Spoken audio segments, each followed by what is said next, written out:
Vamos a tomar esta parte de la escritura que hemos leído aquí en el libro de Primera de Samuel, capítulo 16, en el verso 12, para hablar del tema el ungimiento de David. De estas partes de la escritura se ha hablado muchísimo, y aunque hay tantas otras cosas que decir, el Señor tiene su momento para cada cosa.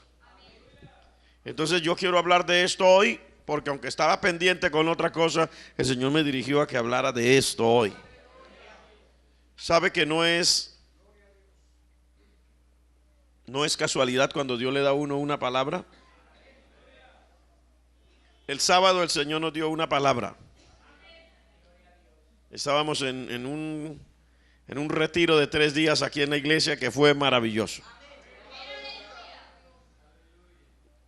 Y el lunes el Señor nos dio otra palabra. Y a veces después de un mensaje hay personas que dicen: pastor, yo pensé que era que le habían contado. ¿Contado qué? Pues usted no sabe. Digo, ¿qué? ¿Y entonces cómo dijo todo? Es que uno no dice nada, el Señor dice todo. Pregunto, ¿habrá que contarle al Señor cuál es la condición de nosotros? ¿Habrá que contarle al Señor cuáles son mis interrogantes? ¿O cuáles son mis luchas? No. Por eso hoy hablamos del tema el ungimiento de David. Porque Dios sabe cuál es la razón por la que necesitamos esa palabra hoy. Así que sencillamente nos mantenemos atentos a recibir la parte que a cada uno nos corresponde.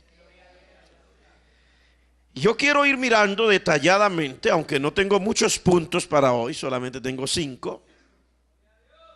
Espero que nos alcance, el Señor es el que sabe. Pero quiero ir mirando detalladamente, porque el primer punto que queremos mirar es la causa. ¿Por qué fue ungido David? Todas las cosas que pasan tienen una razón de ser. Y cuando Dios hace algo, lo hace por razones específicas. Las cosas en Dios no pasan por casualidad. De hecho, Dios tiene planes y programas. Y tiene también infinidad de bendiciones. Pero queremos aclarar algo que ya lo sabemos, pero que de cuando en cuando lo repetimos para que a ninguno se nos olvide que las bendiciones de Dios son condicionales. Todas las bendiciones de Dios son condicionales. O sea, Dios pone una condición. Por ejemplo, el Señor Jesucristo pagó el precio para mi salvación, la de usted y la de todos los seres humanos, pero pone una condición. Si creyeres en tu corazón que Jesucristo es el Señor y confesares con tu boca que Dios Padre lo levantó de los muertos, serás salvo. ¿Se da cuenta? Ahí pone una condición. Cuando la palabra de Dios dice que bendito serás en el entrar, bendito en el salir, bendito en la ciudad, bendito en el campo, bendito los rebaños de tus ovejas, bendita las crías de tus vacas, bendita tu canasta, bendita tu arteza de amasar. Mejor dicho, bendito y bendito y bendito y bendito. Pero pone una condición. Acontecerá que si oyeres atentamente la voz de Jehová tu Dios, para poner por obra todas las cosas que yo te mando hoy, entonces vendrán sobre ti estas bendiciones. Mire usted Malaquías 3:10, la gente se lo sabe, ¿verdad? Y hay gente que dice, porque la palabra de Dios dice que el Señor derrama sobre nosotros bendiciones hasta que sobran y abundan. Como dice un hermano que le gustó partir la palabra en 2 partes, porque es que partidita en 2 partes suena como con más peso. Sobreabundar quiere decir que sobra y que abunda, dijo el hermano. O sea, tremendo. Pero Dios ve una condición. Primero, traed todos los diezmos al alfolí y haya alimento en mi casa, y probadme. Y así usted comienza a ver. La palabra de Dios dice que se nos dará medida buena, apretada, remecida y rebosando, que nos la darán en nuestro regazo, no que nos lo tiran como cuando alguien está de mala gana y sirve la comida y tiran el plato allá en la mesa y lo dejan ahí a ver si acaso el que tiene o la persona designada para ese plato de pronto se le ocurra pasar por ahí. No, esa es una mala manera de servir, ¿cierto? Y las personas a las que se les sirve así, de hecho, no se sienten muy agradados de pasar a recibir eso porque no se lo dieron con agrado. Pero la palabra de Dios dice que los hombres darán en vuestro regazo. O sea, cuando esta promesa de esta bendición viene, dice que se la dan a uno así y con cariño. En su regazo quiere decir aquí, bien. No es que lo tiraron así por ahí, no. Pero pone una condición, dad. Y sucesivamente. Ahora, hay una causa por la cual David es ungido. ¿Cuál es la causa? La palabra de Dios nos dice que antes de ser ungido David, había un rey que se llamaba Saúl. Pero que este hombre desobedeció y tuvo un pecado de desobediencia y de rebelión.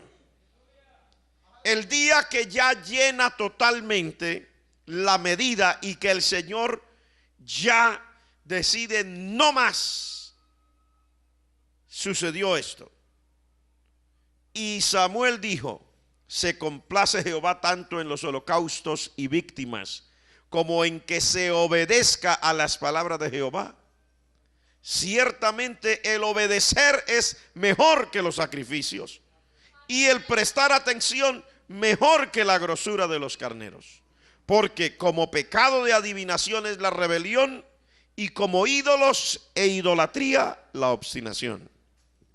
Por cuanto tú desechaste la palabra de Jehová, Él también te ha desechado para que no seas rey. Entonces usted y yo notamos que hay una causa aquí para que David sea ungido. ¿Cuál es la causa? Que hay un rey al cual Dios desecha porque no le obedece a él. Y aunque la obediencia es una palabra que no le prestamos mucha atención, nos parece una cosa grande, la palabra de Dios aclara aquí que la desobediencia para Dios es como idolatría. Ahí lo dice, como ídolos, como idolatría, como adivinación. Es como si fuera un agorero, como si fuera una persona espiritista. Como si fuera un idólatra. Así ve Dios la desobediencia. Que a uno no le presta mucha atención, ¿verdad? Ay, hermano, pero ¿qué tanto es eso? No es nada. Y cierto, a los ojos de nosotros hay cosas que no nos parecen nada. Pero el Señor se cansa de aquel que no le obedece, y eso fue lo que le pasó a este. Que este desobedeció y desobedeció hasta que Dios se cansó y le dijo: no más. Hasta hoy tuviste mi respaldo para ser rey. Me he buscado a uno, un prójimo tuyo. ¿Qué quiere decir? Alguien que habita cerca de ti, que a lo mejor tú lo has visto y no le has puesto atención. A lo mejor ni siquiera lo has visto, pero está por los alrededores, por ahí. He buscado a un prójimo tuyo mejor que tú. Ay, tremendo, hermano. Uno que cree que no hay nadie mejor que uno.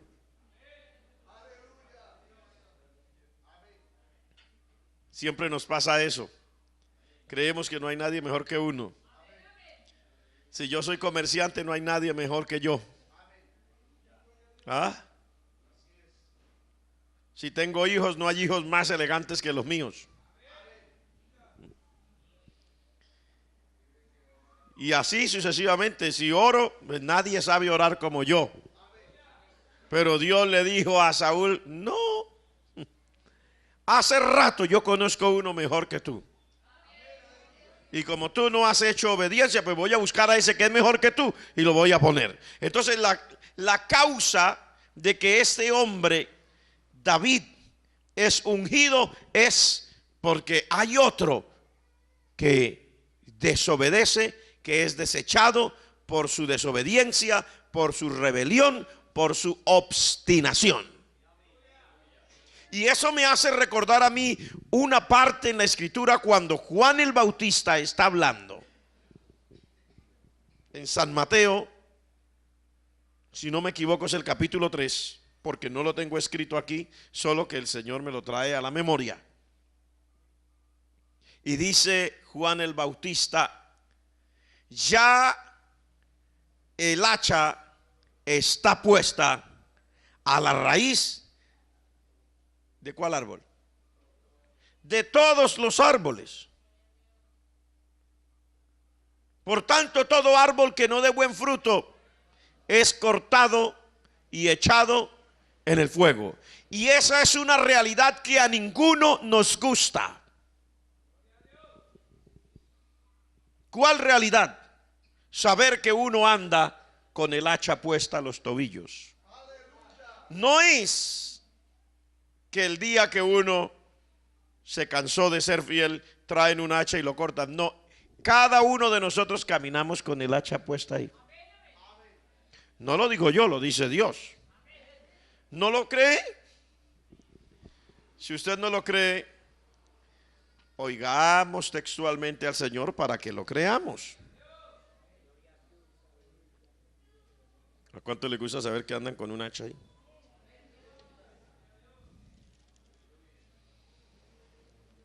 Capítulo 3, verso 10, San Mateo.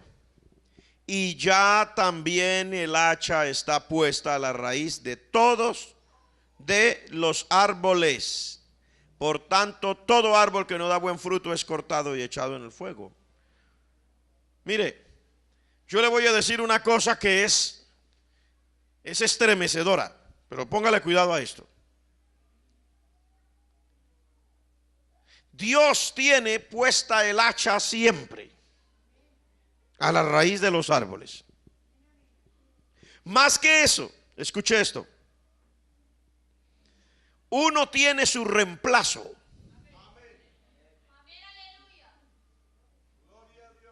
Dios ya tiene el reemplazo de uno. Así a uno le duela. Así que no podemos confiarnos de nosotros mismos, porque el pastor ya tiene su reemplazo, aunque no lo crea. El pastor anda con un hacha puesta ahí, el diácono anda con un hacha puesta ahí a los tobillos.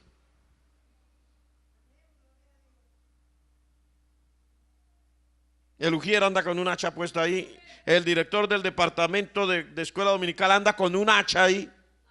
Ahí ya así, un hacha ahí, que la llevan así ahí. ¿Ah? El joven de la iglesia lleva un hacha así. ¿Usted no se da cuenta del hacha ahí cuando camina? Y el hacha está así, lista ahí a los tobillos. El que dirige el evangelismo lleva otra hacha ahí. Los que cantan en la iglesia tienen un hacha y usted no le ha dado cuenta del hacha cuando ellos pasan a cantar, no se ha dado cuenta del hacha, ahí está. El hermano que se sienta atrás también tiene un hacha ahí. El que firma con las cámaras tiene un hacha ahí. El locutor que tiene una voz tremenda para la radio tiene otra hacha ahí. Todo el mundo lleva un hacha ahí puesta. Y el árbol que no da buen fruto, sencillamente le sueltan el hilito del hacha, ¡planc!, cortado de raíz. ¿Qué más dice la palabra? Mire, la palabra le muestra a uno que uno ya tiene un reemplazo, aunque uno no lo crea.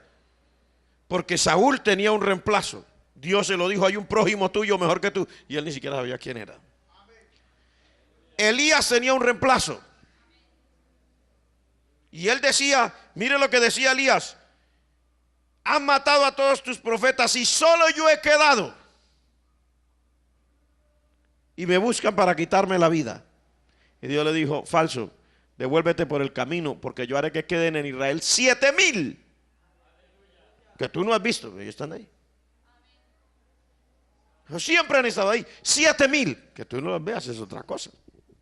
Y entre esos también tengo a uno que será el sucesor tuyo. O sea, Dios ya le tenía el reemplazo.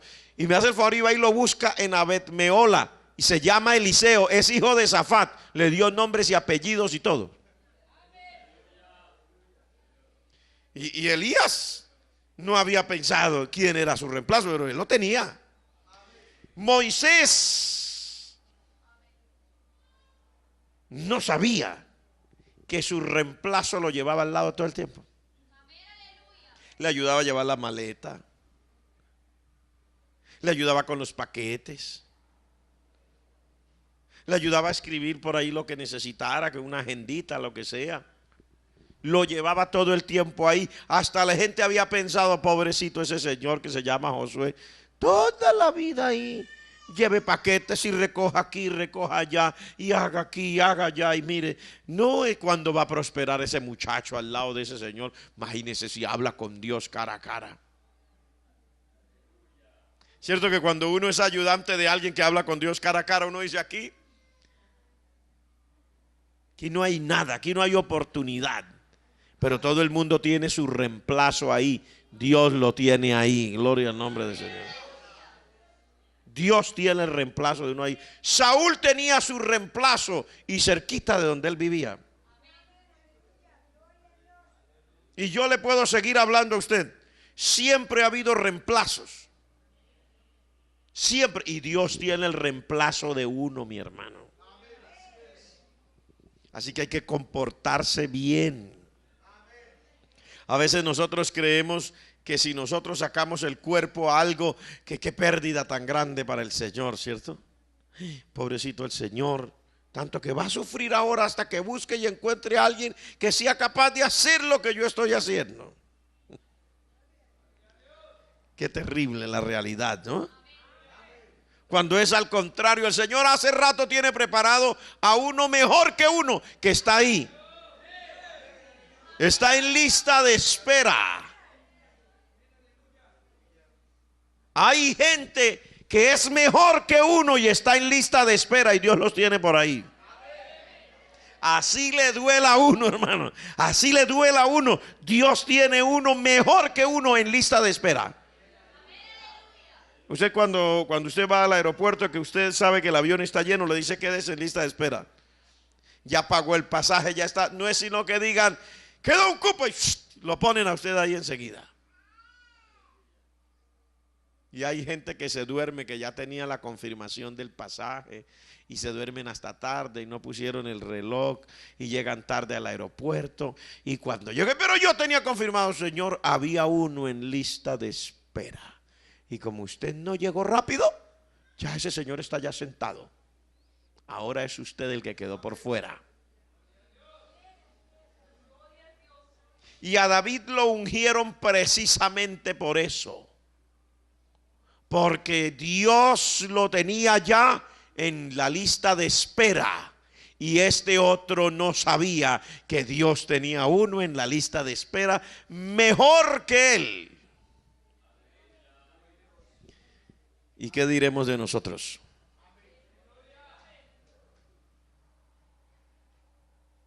¿Qué puede uno pensar? No, es que a mí no me pueden hacer nada. No es que yo soy el que canto, no es que yo soy el que toco. ¿Dónde van a encontrar otro como yo? Telintarán, telintarán, telintarán. Y resulta que el Señor escoge un niño por ahí de 3, 4 años. El papá le regala una guitarra de esas de a peso, de esas que vienen por ahí. Y con eso, cuando se da cuenta, ¿de dónde es que está sonando eso? Por ahí de alguna parte está saliendo el sonido. ¿Usted va a ver? ¿O no? Amén. O uno como predicador, qué predicación tan terrible. Hermano, hace rato que Dios salvó a otros que están por allá escondidos. Ore y ayune, mi hijo, ore y ayune. Padre celestial, úsame para tu gloria. Dame la oportunidad, Señor. Dice, un momentico que está en listo de espera. Y estudie, y haga bosquejos. Y estudie, ya tiene como 1000 predicaciones. Y el otro aquí confiado creyendo, ¿quién como yo? Con estos mensajes. Y el otro en lista de espera. Señor, ya está en lista de espera. Señor, ya está en lista de espera. Pero hermano, hace rato que Dios tiene a otros mejores que uno. Y ya los tiene preparados, ya los tiene listos, ya están dispuestos. Y por eso cuando el Señor nos pone a hacer algo, hay que hacerlo con cariño, con libertad, con deseo, con entrega, con consagración, con sacrificio, sobre todo con obediencia. Así que si Dios le dice que haga algo, se lo dice a usted, me lo dice a mí. Mire, yo quiero que usted haga esto. Hágalo, es mejor que lo haga, porque hay otro que lleva quién sabe cuántos días de ayuno pidiendo, Señor, déjame hacer, Señor, déjame hacer. Y el Señor dice, un momentico que está en lista de espera. Señor, déjame hacer. ¿Ah? Eso puede pasar en cualquier área de la vida, para el que canta, para el que predica, para el que toca, para el pastor o para el hermano pudiente de la iglesia.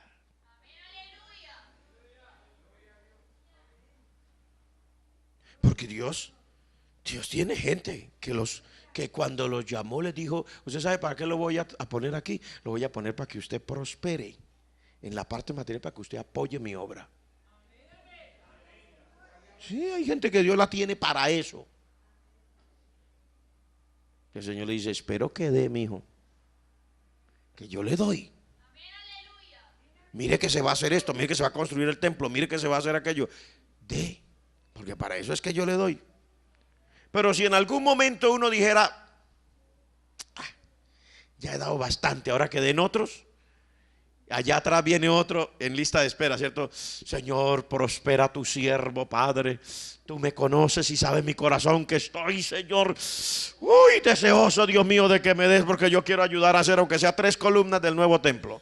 Oh Señor, yo quiero regalar un camión para la obra misionera. Padre celestial, yo quiero hacer esto y aquello. Oh Dios mío, está pidiendo hace rato. Y el Señor diciendo, un momentico que está en lista de espera, un momentico que está en lista de espera. Cuando el uno dice, ay, me cansé, el Señor dice, el próximo.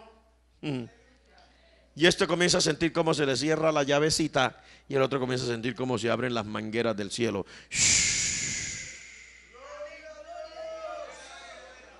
Que la gente se aterra, ¿cierto? La gente se asombra cuando Dios prospera a alguien. Imagínese usted si asombra que la Biblia dice que un hombre que se llamaba Isaac sembró una vez en un año. Que sembró, se enriqueció, dice, se enriqueció muchísimo, que todos los vecinos le cogieron envidia en un año. Porque dice que sembró y ese año recogió al 100 por 1. Suponga usted que no haya sembrado sino 10 millones. ¿Ah? ¿Y por 100 cuánto es?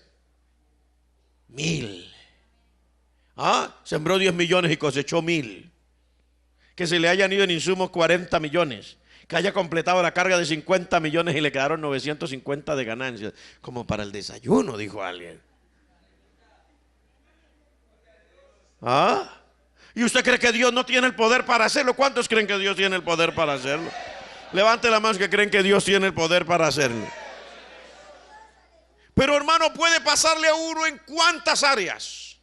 Y a Saúl le pasó en el área del reinado. Desobedeció y resulta que Dios le tenía a uno mejor, y ese se llamaba David. Vamos a ver otra cosita acerca de este ungimiento de David que me llama la atención. Lo segundo que me llama la atención es la forma. Dios usó a un hombre que era profeta.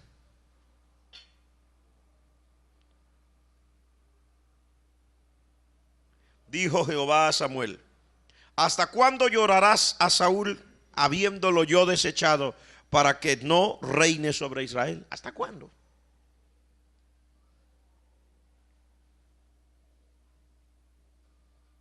Ven, llena tu cuerno de aceite, te enviaré a Isaí de Belén, porque de sus hijos me he provisto de rey. Entonces Dios usa un profeta aquí. A lo que me refiero es esto, que cuando Dios unge a alguien, Él le habla a las personas que tiene en una posición de autoridad. Porque algunos creen y dicen, a mí Dios me ungió y aquí así no me crean, yo voy para adelante, y si no me creen los grandes, y comienzan a hablar mal de las autoridades. Aquí porque hay gente que son grandes y no se fijan en los pequeños, pero los pequeños también tenemos. No. Dios decide que sea David y al primero que le habla es al profeta. Cuando es Dios el que unge, no hay que atropellar el mundo. Porque a veces nosotros queremos atropellar el mundo, atropellar la vida. Es que a mí Dios me habló. Oh, yo recibí, yo estaba en un ayuno. Yo fui a un tiempo de intercesión y Dios me dijo, y si los demás no me creen, por grandes que sean, aquí se equivocaron porque yo voy para adelante. No, hermano, así no es la vida. Si Dios escoge a David y al primero que le dice, ojo que yo escogí a uno, al primero que se lo dice es al profeta, a la autoridad espiritual que había en ese momento en la tierra de Israel. Porque Dios hace las cosas en su debido orden. Uno lo que tiene que hacer es esperar. Alguien dijo, hermano, con ese cuento yo llevo esperando como 10 años y nada. Hay personas que quieren todo ya. Mire, si Dios lo deja a uno esperando 10 años es porque Él sabe que uno necesita 10 años. Y si lo hace esperar 20 años es porque sabe que uno necesita 20 años. Y si lo hace esperar 30 años es porque sabe que uno necesita 30 años. Y si lo hace esperar 40 años es porque sabe que uno necesita 40 años. Le voy a hacer una pregunta. ¿Cuántos años esperó Moisés para que Dios lo enviara a la tierra de Egipto? En el desierto esperó 40. Uy, qué largo, ¿cierto? En el desierto. Porque en Egipto había esperado otros 40. Pero en el desierto esperó 40. Y sin embargo la gente cree que es el único que esperó 40 años. Falso. Hay otro que esperó otros 40 años.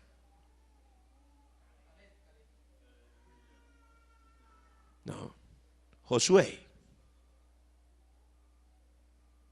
Josué salió al desierto con Moisés y duró 40 años con el pueblo de Israel cerquita de Moisés ayudando. Y a los 40 años, cuando ya Moisés no puede entrar a la tierra, Dios le dice, ahora sí, tú. ¿Se da cuenta que hay otro que esperó 40? Pero hay otro que esperó 45, que se llamaba Caleb. Y ojo que podría haber los que hayan esperado 50. Y a veces uno no quiere esperar 3, no quiere esperar 2, no quiere esperar 10. Dios sabe cuánto necesitamos esperar. Y Dios tiene autoridades puestas sobre nosotros, autoridades espirituales, a quienes Él es poderoso para hablarles. A veces sabe que la mente humana y carnal no es capaz de aceptar eso, porque dicen, no, ¿qué se va a fijar en mí Moisés? Si anda ya con su grupito. Y ese grupito no entra a nadie. Y hoy día pues el que esté al frente sería ese Moisés. Y uno dice, ¿qué se va a fijar esa gente en uno que no tiene, mejor dicho, la oportunidad ni de pasar ahí al frente? Que no, es que uno no puede ni saludar, lo que se van a fijar en uno. Eso no, esas son cosas como idealistas. Mientras uno no se abra paso, no llega allá. Esa es la mente carnal. Esa es la mente humana.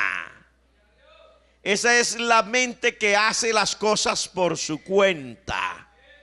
Dios tiene el poder para hablarle a Moisés, porque fue Dios el que le dijo a Moisés, ponle las manos encima a tu ayudante que se llama Josué y dile a todo el pueblo, oiga eso, que yo te mando a que le pongas las manos. Fue Dios el que le dijo a Moisés que lo hiciera. Fue Dios el que le dijo a Samuel, vete a Isaí, a la casa de Isaí en Belén, porque allá tengo de sus hijos a uno que me he provisto para que sea rey. Dios tiene el poder para hablar. Lo que pasa es que nosotros somos los que no tenemos poder ni para esperar. Hermanos, cuando Dios lo hace esperar a uno, tiene sus razones. Y entre más delicada sea la tarea, más larga la espera. Y a veces uno comienza a sufrir, Señor. Comencé en el camino cuando tenía 15 años. Ya llevo 20 años de espera, 35. Nunca se van a fijar en mí. Si llego a esperar otros 15 años, ya tendré 50. Y ya de 50, ¿para qué? La mente carnal, la mente humana no entiende que Dios sabe lo que hace. El que cree que uno de 50 ya para qué, no está consciente ni siquiera de lo que se vive en este planeta Tierra. ¿Cuál es el promedio de edad de un presidente para que la gente lo elija para que dirija una nación, un país? ¿Se supone que sea un niño de 25 años? Si llega a salir elegido como un presidente que tuvimos aquí, ¿no le decían el niño fulano? ¿Y cuántos años tenía? ¿Ah? Porque de 40 años para ser presidente de una nación se considera un niño. Y le decían el niño fulano. Burlándose le decían el niño fulano. ¿Cuál es el promedio de edad? Hermanos, de 50 para allá. Y ahora la persona como que ya más o menos tiene garbos. Y si tiene 60, a veces sale elegido por mayoría. 65 años y sale elegido no para ocupar cualquier puestecito, no para hacer cualquier cosa, no para ser el secretario por ahí de una oficina, para ser el presidente de una nación. Y la gente espera a que tenga 50, 60 y pico de años para decir, ahora es que está bueno, ahora sirve. Y nosotros, cuando el Señor nos hace esperar un poquito, digo, ya cuando tenga 50 años, ¿ya para qué? Hermanos, la mente humana es terrible. Uno no puede dejarse creer de esta cabezota, porque la palabra de Dios dice, engañoso es el corazón y perverso más que todas las cosas. ¿Quién lo conocerá? Pero nuestro Dios sabe lo que hace con nosotros. Y cuando Dios haya puesto sus ojos en usted, cuando Dios haya puesto sus ojos en mí, Él sabe hasta dónde quiere que nosotros esperemos. Gloria al nombre del Señor. En cuanto a mí, le doy gracias al Señor porque me ha hecho esperar hasta aquí. Para comenzar, porque realmente estoy comenzando a trabajar.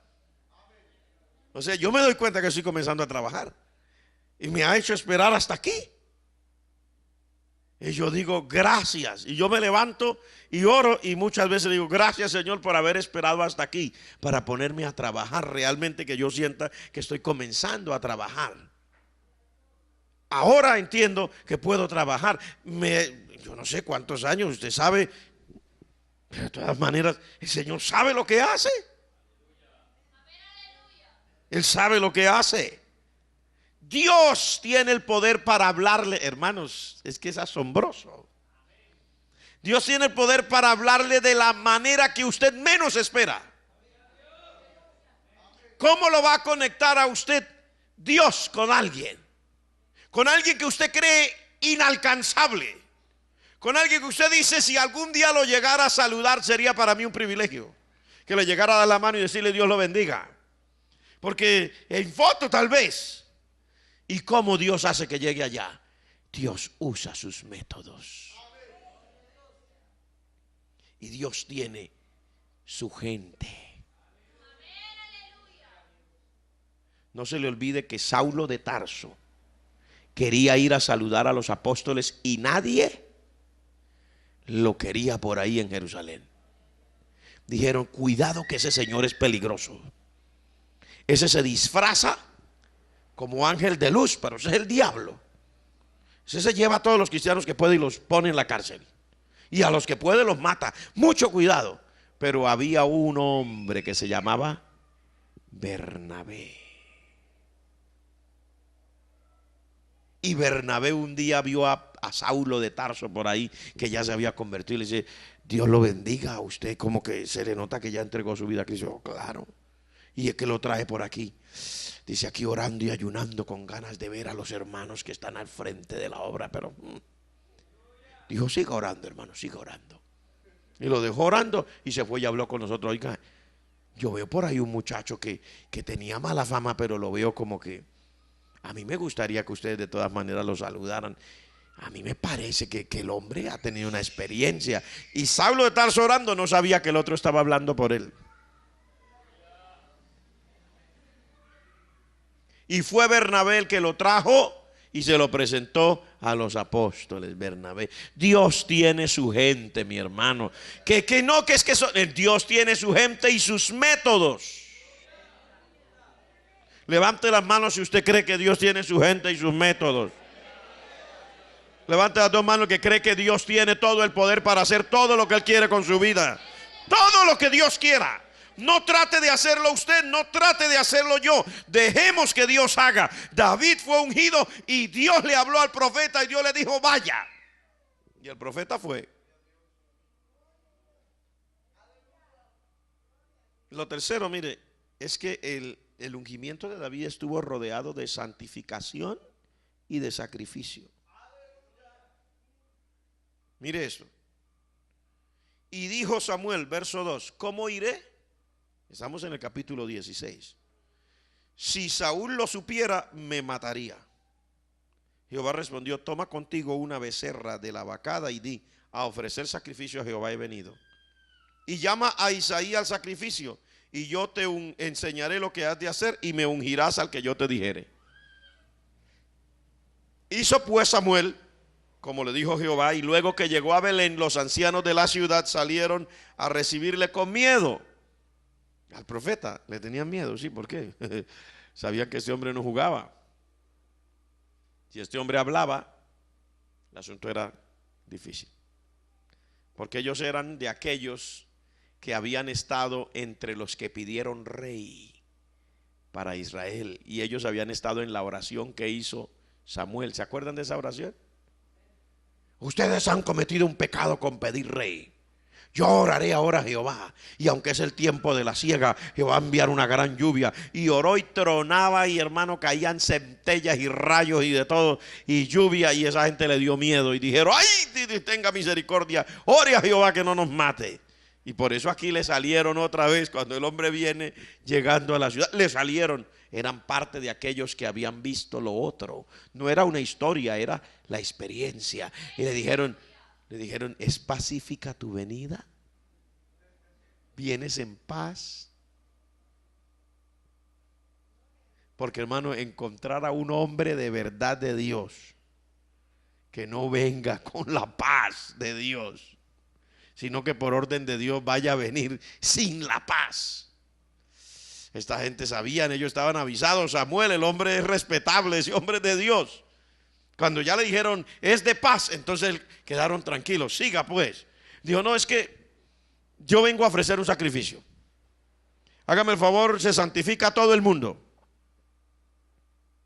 Entonces esto estuvo rodeado de santificación y de sacrificio.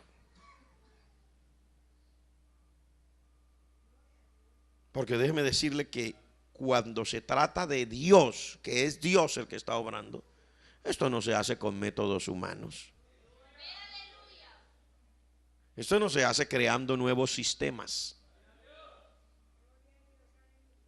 Esto no se hace creando una estructura, una cosa humana.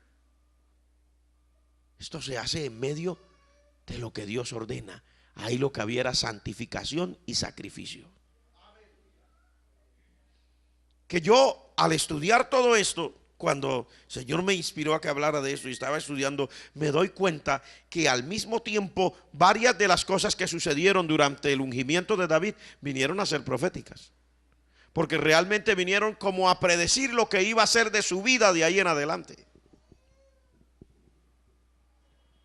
La palabra de Dios entonces nos muestra que después de ese sacrificio y de esa santificación, este ungimiento de David también estuvo rodeado de, digamos, de inclinaciones, de luchas con las emociones.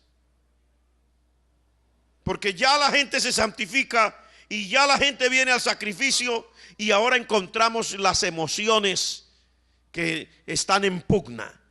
Ya llega la familia de Isaí, ya llega Isaí al sacrificio, ya los manda a santificar, ya están ahí con el sacrificio hecho y dice, un momentico, todavía no podemos comer. Presénteme a sus hijos. Y cuando le presentaron al mayor, he aquí el ungido de Jehová, y cogió la botellita de aceite y ya se la iba a derramar por encima. Y Dios le dijo, un momento, ese no es. Y Dios le dijo, no mires a su parecer ni a lo grande de su estatura, porque yo lo desecho. Porque el hombre mira lo que está por fuera y yo miro el corazón. Entonces, si eso es así, ¿por qué Samuel, el profeta, luchando con sus emociones, casi, hermano, casi, si Dios no le dice, le alcanza a derramar la botella de aceite al otro? ¿Se imagina usted que hubiera sido el otro? El que hubiera sido ungido, que le hubieran echado ese botellón de aceite por encima. Hermano, no hay cosa peor que salga elegido la persona que Dios no eligió. Es terrible. Pero ¿por qué el profeta casi lo unge? ¿Cómo era Saúl? ¿Qué dice la Biblia acerca de Saúl, del rey que Dios había desechado? Dice que de los hombros para arriba era más alto que todo el pueblo. Y ahora él viene y le presentan al hijo mayor y también lo ve grandote. Dijo, el otro era grande y este también. ¿Qué más dice de Saúl? Dice que no había otro tan hermoso como él. Y ese también era hermoso. Entonces fíjese que el ser humano tiene como un ideal, como un prototipo ya, una cosa creada. Y dice, así más o menos debe ser. Usted no se imagina, hermano, las cosas que suceden en la vida. Por ejemplo, la gente tiene idealizada cómo es el físico de un profeta. Tiene que ser con una cara así seria, no tan alto, no tan bajito, dicen algunos. No muy gordo, que se le note que ayuna. Sí, más o menos perfiladito, ñato no se lo imagina uno. Y cuando llega con esa mirada así impresiona. Y resulta, hermano, que la Biblia habla de profetas gordos, profetas calvos. Dios no escoge a uno por un prototipo, por una forma, no, que ya, ay, ese es el estereotipo de los profetas. ¿Y cómo se imagina a los evangelistas, hermano? Un hombre me dijo, mira, hermano, es que el evangelista se distingue hasta su manera de tomar la Biblia. Que el evangelista no hace como los pastores. Es que los pastores son así, usan Biblias grandes y las agarran así y se las ponen debajo del brazo. Tienen estilo de paseo, le notan el estilo. Mire cómo la gente idealiza lo que cada persona supuestamente, no, entonces que si un hermano llegó con la Biblia así, ese es el próximo pastor. Pero si alguien anda con la Biblia así, ese es un evangelista. Entonces imagínale el evangelista delgado, no puede ser gordo ni mucho menos que tenga un estómago muy grande. Así la cara tampoco tan gorda, fileñito, no ñato, no da la impresión de un evangelista. ¿Ah? Que el peinado le quede bien, ¿cierto? Que tenga estilo para caminar, porque es un evangelista y va a ser internacional, tiene que tener estilo. Pero resulta, hermano, que uno encuentra que Dios hace cosas totalmente diferentes a las que uno piensa. El Señor se le ocurre escoger un evangelista gordo y a veces barrigón.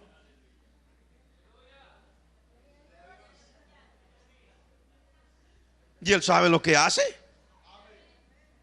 ¿Y quién dijo usted que es la barriga o lo no barriga la que va a hacer que Dios, no? Si Dios está ahí, olvídese. Y ese hombre vio a Eliab, al mayor de los hijos de Samuel, que era alto, y dijo: igualito, así más o menos son los reyes, porque el primero era bien alto y de buen parecer. Claro, el rey tiene que ser de buen parecer. ¿Qué tal una nación con un rey feo? Tiene que ser elegante. Mira, hermano, cómo se equivoca el ser humano. Gloria al nombre de Dios. Las emociones, hermano. Es más, la lucha con las emociones no fue solamente del profeta, también fue del padre de David. Si usted lee ahí en ese capítulo 16, en el verso 11, entonces dijo Samuel a Isaí: ¿son estos todos tus hijos? Y él respondió: queda aún el menor que apacienta las ovejas. O sea que el papá también tenía luchas con las emociones. El papá dijo: a ese ni para qué lo llevamos por allá. De todos los hijos, el único que dejó por allá en el campo fue a David. ¿Por qué? Porque no lo quería. No, es probable que lo quería porque era el menor. Pero él, como padre, sabía para qué era el sacrificio, porque ya Samuel le había dicho. Y Samuel era el profeta, y él dijo: esta reunión es para mayores de edad. Esto no es para muchachitos. Ese, mientras tanto, ese que cuide las ovejas, que ese le ha gustado cuidar ovejas y allá está bien. Eso para, imagínense, para elegir un rey que vamos a mandar a llamar. ¿Se da cuenta cómo, hermanos, en medio de este ungimiento están las luchas con las emociones también? ¿Cuántas veces nosotros aplicamos los mismos métodos emocionales? Tanto profetas como padres. Gracias al Señor que nuestro Dios tiene mucho más que enseñarnos todavía. Y que Dios es un Dios real y que no es solamente una estampilla pegada en la pared. No se preocupe que si Dios algún día le habló, Dios sabe todas las cosas, y así todos los demás estén emocionados de cosas diferentes, Dios ya sabe lo que dijo con usted, aunque usted sea gordo, barrigón, calvo, canoso, ñato, orejón, como sea. Dios sabe lo que hace. Ahora, con eso no estoy diciendo que solamente el ñato, el calvo, el orejón, el barrigón. No, si usted es fileño y si usted es delgadito y si usted es una persona que tiene cara de no, sí, o sea, también Dios puede haberle hablado. Pero lo que importa aquí no es su cara, ni su físico, ni su estilo. Lo que importa aquí es la voluntad del Altísimo. Levante la mano los que entienden eso. Porque a David lo desecharon, hermano. El papá también llevaba las emociones. Digo, ese muchacho. Pero cuando Samuel se da cuenta que entre todos los que están ahí no está, dijo: pues mande a llamar a ese chiquitín a ver. Porque de todas maneras el Señor dice que ninguno de estos es. Toca mirar. Pero Samuel también estaba con desconfianza. Se lo voy a probar. Envió pues por él y le hizo entrar. Y era rubio, hermoso de ojos y de buen parecer. Pero tenía un problema. Era muy muchacho. Demasiado muchacho. La gente calcula que este muchacho podía tener 15 años. Digo calculan, no estoy diciendo que eso es exactamente. Otros calculan que tenía 16. Era un adolescente. Podía ser muy rubio, muy hermoso de parecer, de unos ojos tremendos, pero es que era demasiado muchacho. Con razón que el papá no lo había mandado a traer, pensaría el profeta. Entonces Dios le dice: levántate y úngelo, porque este es. O sea que al primero Samuel mismo se levantó y lo iba a ungir, pero a este Dios le tiene que decir: levántese, úngalo, ese es. sea, como que quedó el profeta también como Dios sabe lo que hace con nosotros. Solamente quiero decirle una cosa: si Dios lo ha salvado, si Dios le ha dado vida eterna, y si Dios lo ha puesto en su camino, y si Dios lo ha traído por su camino hasta este momento de la vida para tener algo especial a través de usted, sencillamente sírvale al Señor con sinceridad y deje que Dios haga la parte que Él tiene que hacer. No se mire al espejo para desmoralizarse. Sí, estoy diciendo la verdad. No se mire al espejo para desmoralizarse. El ungimiento de David tiene una enseñanza muy grande para nosotros. ¿Por qué? La palabra de Dios dice en el último punto que quiero decirles, en el verso 13: y Samuel tomó el cuerno del aceite y lo ungió en medio de sus hermanos, y desde aquel día en adelante el Espíritu de Dios vino sobre David. Quiere decir que Dios confirmó el ungimiento de David, porque desde el momento que el profeta le derramó el cuerno lleno de aceite, el Espíritu de Dios vino sobre el muchacho. Esto no se trata, hermano, de que uno diga, se trata de realidades que Dios es el único capaz de hacerlas. Usted y yo podemos saltar, podemos brincar, podemos poner anuncios, podemos decir que yo soy, pero ahí no hay nada que hacer. Es Dios el que hace la parte que realmente se necesita. La confirmación de ese ungimiento fue por la llenura del Espíritu Santo que vino a partir de ese momento. Pero hay algo más que confirma esto, que la mayoría de nosotros no nos hemos dado cuenta. Y ya estoy cerrando el mensaje. Y está en el verso 14.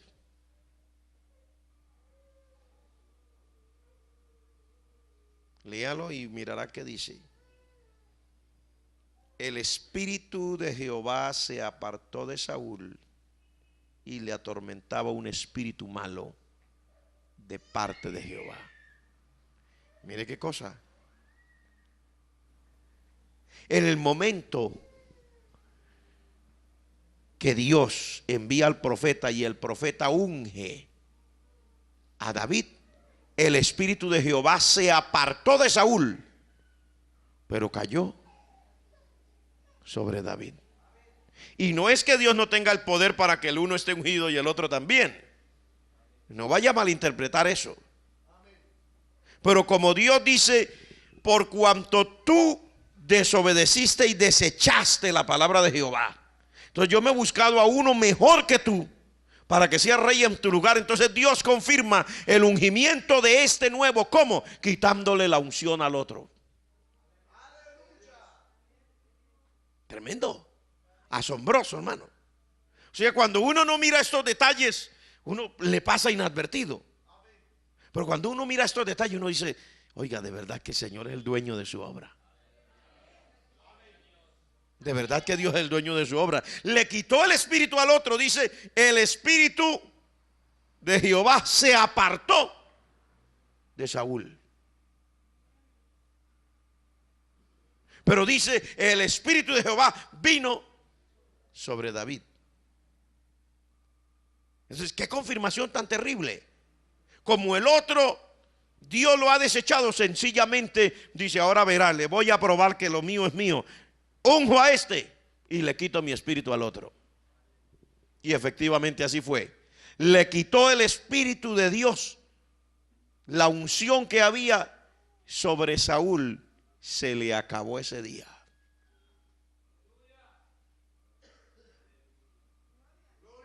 Y la unción de Dios vino sobre David. A partir de ahí, todo el mundo comenzó a darse cuenta que algo andaba equivocado y raro. El mismo Saúl se dio cuenta y por eso tiraba a matar a David, porque el mismo Saúl se dio cuenta, dijo, algo raro pasó, yo ya no siento el respaldo, pero yo veo que aquel anda como muy bien. por donde sale le va bien. La gente lo quiere.